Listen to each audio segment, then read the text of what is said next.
4 days after leaving the maternity hospital, I stood on the porch of my home with my newborn son in my arms, dreaming of only one thing: a hot shower and silence. But the door was already open, and inside were strangers. At first, I thought I was at the wrong address. That happens when you haven't slept properly for almost a week, when your body hasn't yet recovered from a difficult birth, and your consciousness floats somewhere between pain and fatigue. But this was my home. The very same house with the white shutters we painted together last summer, with the wooden swing on the porch that my husband promised to fix, but never got around to, with the pots of lavender I planted every spring. I knew this house down to the smallest detail, and yet it was no longer mine. "Ma'am," one of the men said cautiously, carrying out a box. "You'd better talk to the owners." My heart tightened in my chest. "I am the owner," I replied, holding my baby tighter. The man hesitated. A woman in her 50s came out of the house with neat hair and a soft yet tense look in her eyes. "We bought this house 3 days ago," she said quietly. The world ceased to exist for a second. I didn't even immediately grasp the meaning of those words. "That's impossible," I whispered. "My husband lives here." "We completed the transaction with your husband," she added, lowering her eyes. My legs gave way. I walked to the door and tried to insert the key. It didn't fit. The lock was new, completely new. And at that moment, something inside me broke completely. I don't remember how I sat down on the steps. I don't remember how the man handed me a folder with documents, but I remember seeing the signature. My husband's name, and mine. Only I had never signed it. Never. My hands began to tremble. The baby moved quietly in my arms, making a faint sound, bringing me back to reality. I couldn't afford to break down. Not now. Not with him in my arms. I called my husband. Ringing. Then silence. I called again. The number was disconnected. Messages were not delivered. I opened the banking app. The password was incorrect. I tried again and again. Access was blocked. I checked the joint account. Empty. Every cent we had saved for years. Gone. And only then, sitting on the cold steps of my own home, did I understand one terrible thing. This didn't happen suddenly. This was planned for a long time, meticulously. And I simply didn't notice. During my pregnancy, he was perfect. The ideal husband, the ideal future father. He went to all my appointments with me, held my hand during the ultrasound, brought me tea at night when I couldn't sleep, built the crib with his own hands, painted the walls a soft beige because I couldn't choose between 2 shades. Everyone said how lucky I was.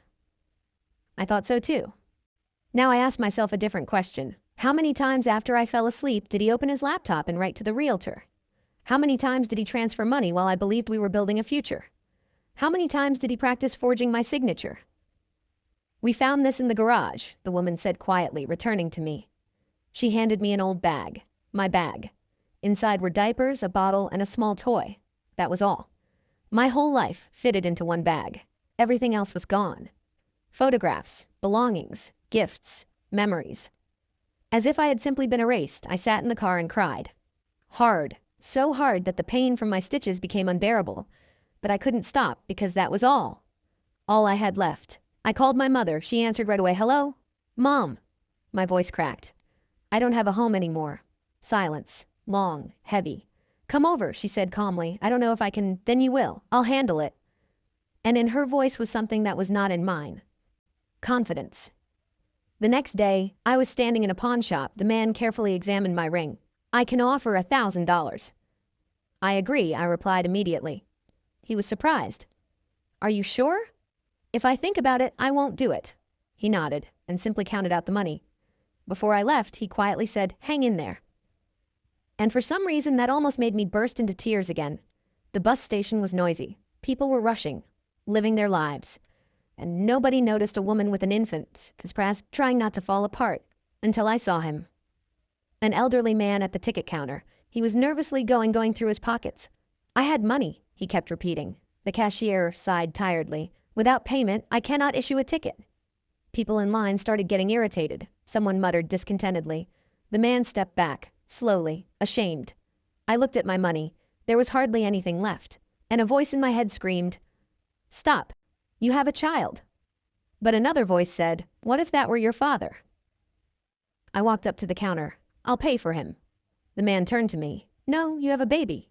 "I know. You need it more." I looked into his eyes and calmly said, "Perhaps, but today, you do." The elderly man looked at me for a long time as if trying to understand if I was joking. Then he slowly shook his head. "In these times, people don't do such things for no reason," he said quietly. I didn't answer. I had already paid. The cashier handed him the ticket, and the man took it as gently as if it were something fragile. "Thank you," he added, lingering his gaze on Lily. "I won't forget this." I nodded, expecting nothing in return. Honestly, I didn't expect anything at all. I had no strength left for expectations. The bus pulled out 20 minutes later. I sat by the window, holding Lily close to me, watching the city gradually disappear behind the glass. Every meter of the road took me further away from the life I knew, and all that remained were questions. Why? When did it start? And most importantly, how could I not have noticed?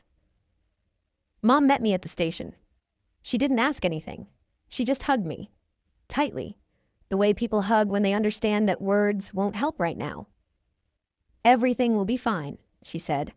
And for the first time in those days, I allowed myself to believe it, if only for a second. The first few weeks passed in a blur. Lily cried at night. I barely slept. Documents, phone calls, attempts to restore access to accounts, it all blended into an endless stream. The lawyer we turned to just shook his head. "If the signatures were indeed forged, this is a criminal case," he said. "But proving it won't be easy." "He took everything," I whispered. "The house, the money, even the documents." "Not everything," he replied calmly. "You have time, and the truth." I wasn't sure that was enough. 2 weeks later, I received a call. It was an unfamiliar number. "Are you the one who helped me at the station?" a voice asked. I recognized it immediately. The same man. "Yes," I answered. "My name is Henry," he said, "and I would like to meet with you." I hesitated. Honestly, I wasn't ready for new acquaintances. But there was something in his voice. Serious. "Okay," I finally said. We met in a small cafe near the park. Henry looked different, more confident, more put together. Not at all like he did that day at the station. "Thank you for coming," he said when I sat down. "You wanted to talk," I replied. He nodded. "I didn't just want to thank you." He paused. "I wanted to help you." I couldn't help but chuckle softly. "You don't know what you're getting into." "I do," he said calmly, "more than you think." He took several documents out of a folder and laid them in front of me. "I'm a financial crimes lawyer. Formerly." I froze. "Formerly?" "I retired," he explained. "But some things stay with you forever." I looked at the papers. There was a name, my husband's name, and next to it several others. "What is this?" I asked. "This isn't the first time," Henry said. "Ethan Whitmore has been involved in similar schemes before." The world tilted again. "Are you saying he doesn't do this for the first time?" he finished. It turned out that everything was much more complex than I thought. Ethan didn't just sell the house. He was building a scheme. Get married, create the appearance of an ideal life, merge accounts, gain access to finances, and then disappear, leaving behind an empty void. "Why wasn't he stopped sooner?" I asked. "He always acted carefully," Henry replied, "and the victims didn't report it to the police right away." I felt anger rising inside me, hot, burning. "But this time he made a mistake," Henry added. "Why?" He looked at me. "Because you didn't give up." The following months became a struggle, a real one, with police reports, court trials, interrogations. I told my story over and over again, relived that day over and over again. But now, I had a goal. One evening, Henry called me. "We found him," he said. I didn't understand right away. "Where?" "In another state." Trying to pull off the same thing. I closed my eyes, and for the first time in a long while, I felt relief. The trial lasted a long time. Ethan sat opposite me, calm, as if none of this concerned him. But when the verdict was read, his face changed. Finally, he understood that this time he had lost. I was returned part of the money. Not all of it, but enough to start anew. And one day I was standing on a porch again, but of a different house, small, old, but mine. Lily was laughing in my arms, and the wind chimed softly in the new wind chimes. I looked at the sky, took a deep breath, and for the first time in a long time I didn't feel pain, but peace. Sometimes life completely collapses, down to its foundation. But that's not the end. It's a place from which you can start anew. And sometimes one kind act is enough to change everything. The trial ended. People began to disperse. The noise of voices gradually quieted down, like a wave receding from the shore. I remained sitting, not because I had to, but because I couldn't stand up. Too much had ended in one moment. Too much was just beginning. You managed it. Henry's voice sounded surprisingly quiet beside me. I turned my head. He was standing, leaning on a cane, but there wasn't a trace of fatigue in his eyes, only calmness. And pride. We managed it, I replied. He smiled slightly. No, I merely helped. You did the main part. I wanted to say something, but the words got stuck. Because inside, everything suddenly felt empty. Not painful, not scary, just empty. And strangely enough, it felt lighter. Several months passed. Life didn't become perfect, but it became real. I got a job, first temporary, then permanent. Mom started smiling more often again, and Lily was laughing again, loudly, sincerely, the way children laugh when they don't know what betrayal is. And I did everything to keep it that way. The house was gradually filling with life. I painted the walls myself, assembled the furniture, learned to live without the fear that everything would disappear in an instant. Sometimes it was hard, sometimes memories flooded back. But now I had something I didn't have before. Support. Inside. One evening, sorting through old things, I found a box. That very one, the one I hadn't opened after the move.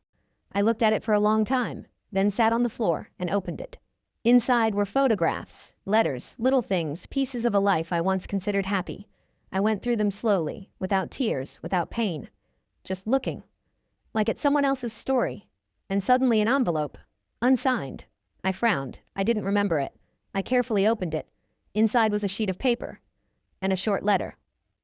If you're reading this, it means everything has already happened.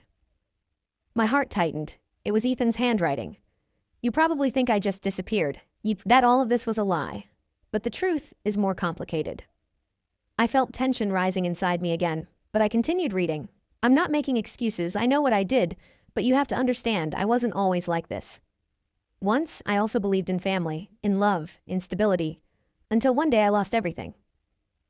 I froze. Those words sounded too familiar, too similar to my own story.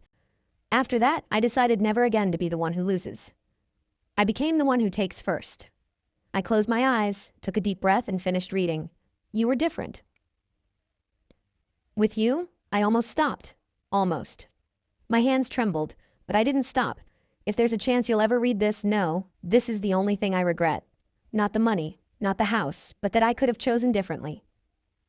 The letter ended without a signature. Without a date, it simply broke off, like everything connected to him. I sat for a long time, a very long time, with that letter in my hands, and for the first time in all this time, I felt no anger. Because I understood, he wasn't strong, he was broken, and instead of healing, he began to break others. But that was his choice. I neatly folded the letter, returned it to the envelope, and put it back in the box, not as a memory, but as a reminder of who I would never become again. The next day I went to town, to see Henry. He was waiting for me in the same cafe. You look different, he said as soon as I sat down. And I feel different, I replied. He looked at me intently. Did you find answers? I shook my head. No, but I realized I don't need them anymore. He nodded as if that was exactly what he wanted to hear. What are you going to do next? He asked. I thought about it, and for the first time that question didn't scare me. Live, I said. Just live. He smiled. That's the most difficult plan of all. A year passed, then another. Life went on. Not perfectly, but honestly. One day I found myself at that station again. With Lily. We were going on a trip, just a small journey, nothing special. I stood at the counter and suddenly noticed a woman nearby. She was nervously going through her bag, looking at the prices and quietly saying, I don't have enough. I froze. A second. 2. And then took a step forward. I'll help, I said. She looked at me just as Henry had once looked, with disbelief, with hope, with confusion. And at that moment, I understood. The story hadn't ended, it just passed on. Sometimes everything collapses, down to its foundation. Sometimes you are betrayed, broken, left with nothing. But that doesn't make you weak. It gives you a choice, to stay broken, or to become the one who will one day reach out a hand to someone else. I chose. And for the first time in my life, it was a choice without fear.